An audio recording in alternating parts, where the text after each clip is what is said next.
le président de l'Azerbaïdjan qui déclare à la COP qui a eu lieu dans son pays, le pétrole est un don de Dieu. Il y a certains qui n'ont pas vu ça comme ça, mais il a raison. Il a raison.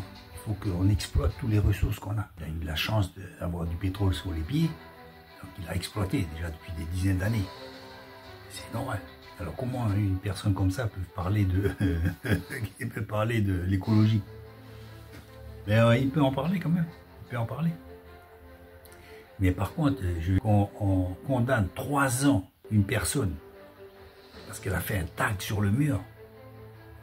On se doute que c'est parce qu'elle est française, quoi. Parce qu'apparemment, il y avait 2 personnes qui étaient avec le français, là, un Australien et puis je sais pas qui d'autre là. Eux, ils n'ont rien eu, ils n'ont pas eu 3 ans. 3 ans pour un tag. Donc la liberté, c'est aussi un don de Dieu. Je dis ça à tous les dictateurs, là, comme la Chine, la Russie, tout ça. Là. La liberté est un don de Dieu. Vous emprisonnez votre propre peuple dans des théories douteuses. Donc c'est à vous. Donc quand on parle de Dieu, on peut le faire, mais faire attention, parce qu'il y a toujours un retour de bâton. Mais il faut exploiter aussi notre capacité à changer, à exploiter notre raison, notre intelligence, faire ressortir l'amour qui est vraiment enfoui. On préfère exploiter la méchanceté et la haine. Voilà. Donc faisons attention, je ne vais pas faire de grands discours.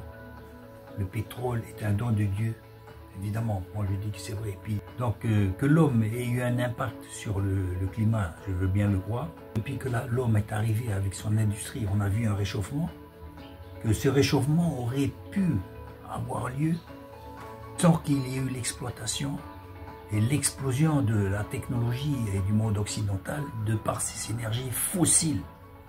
Puisque comme je vous l'ai dit, ces réchauffements et ces glaciations ont déjà eu lieu dans les époques auparavant, sans que l'homme ne soit présent sur Terre.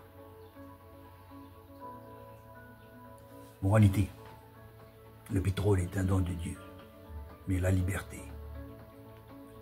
elle est aussi un don de Dieu. Ce ne sont pas un prétexte de notre liberté pour coincer, opprimer les personnes et priver nos concitoyens de notre liberté. On est condamné à s'entendre et même avec nos différences, tous les pays du monde entier seront obligés de suivre le mauvais berger qui vous a préparé déjà un joli programme.